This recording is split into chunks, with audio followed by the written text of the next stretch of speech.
बिस्मिल्लाहिर्रहमानिर्रहीम अस्सलामुअलैकुम। आज मैं आपके साथ शेयर करूंगी ज़िंगर बर्गर की रेसिपी, जो कि घर में बनाना बहुत आसान है।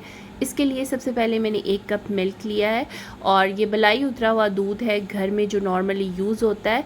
इसके अंदर 1 नींबू निचोड़ दिया है, 1 खाने का चम्मच इसके अंदर विनीगर ऐड कर दिया और 10 से 15 मिनट के लिए इसको साइड पे रख देंगे। यहाँ पे जी मैंने चिकन थाई लिए, इनको विनीगर और पानी से अच्छे से वॉश कर लिया था।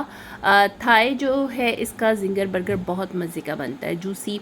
इसके अंदर स्पाइसेस में 1 खाने का चम्मच सुरख मिर्च, 1 चाय का चम्मच अदरक का पाउडर, 1 चाय का चम्मच लहसुन का पाउडर, 1.5 चाय का चम्मच नमक, 1 चाय का चम्मच भर के जो है वो काली मिर्च और 2 चाय के चम्मच जाएंगे इसमें हॉट सॉस।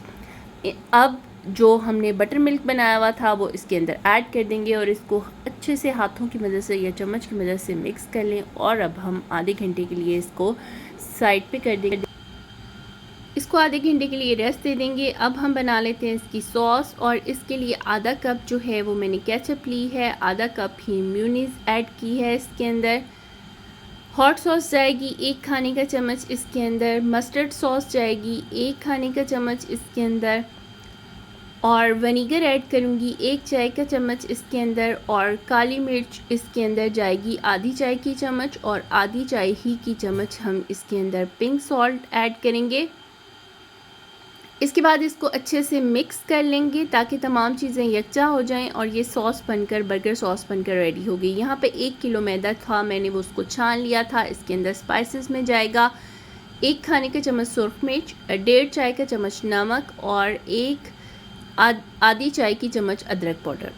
बटर मिल्क में डिप किए हुए थाइस को हम उठाएंगे और जो मैदा है उसके अंदर हम इसको फर्स्ट कोट करेंगे। अच्छा, इसको पहला कोट जो है जस्ट इसके ऊपर मैदा लगा लेना है। अब दोबारा से इसको उठाएंगे और ये जो बटर मिल्क वाला मिल्क है ना, इसके अंदर दूसरा कोट करेंगे। और अब हमने ये स्टेप है जी समझने वाला, अब हमने क्या करना है, सारा मैदा जो है इसके ऊपर कर देना है, इसको सेंटर में। हाथ हमारा चिकन से टच नहीं होना चाहिए, उसमें मैदा बहुत ज़्यादा होना चाहिए और हमने इसको घुमाना है, गोल गोल हाथों की मदद से इसको घुमाना है 1 से 2 मिनट। इसी तरह आपने ये स्टेप करना है, इससे आपके जो इसके ऊपर क्रम्स है ना वो बहुत ज़बरदस्त बनेंगे। ये देखें जी, काफ़ी देर मैंने इसको घुमाया और अब देखें इसके ऊपर क्रम्स बन गए। इसको मैं साइड पे रख लूँगी। ऑयल जो है वो फ्राइंग के लिए रेडी हो गया है। स्टिक की मदद से मैंने चेक कर लिया था। अब जो है मैं इसके अंदर थाइस के पीसेस जो हैं जिनको मैंने कोटिंग की हुई है मैदे की, वो मैं इसके अंदर ऐड कर दूंगी और हमने इसको 10 मिनट के लिए फ्राई करना है। 5 मिनट एक साइड से, 5 मिनट दूसरी साइड से। ये देखें कितना ही क्रिस्प और कितना क्रंची बनकर ये रेडी हुआ है। और इसके क्रम्स आप चेक करें, बहुत ही ज़बरदस्त बने हैं। ज़िंगर बर्गर घर में बनाना बहुत आसान है। रेसिपी पसंद आए तो ट्राई ज़रूर करिएगा।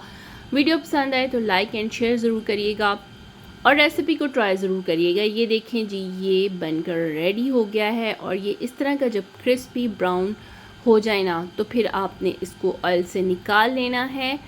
ये देखें जी, बाकी भी फ्राई हो गए, ये सारे भी मैं इसके अंदर से निकाल लूँगी।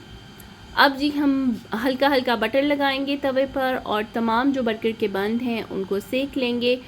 इसके ऊपर जी मैंने सॉस अप्लाई की है और जो पैटी है वो रखी है, और बंद गोभी, आप सलाद का पत्ता भी रख सकते हैं। मज़ेदार से बर्गर बनकर रेडी हैं। वीडियो पसंद आई है तो लाइक कर दें, शेयर कर दें। चैनल पे नए हो तो चैनल को सब्सक्राइब ज़रूर करिएगा। अल्लाह हाफ़िज़।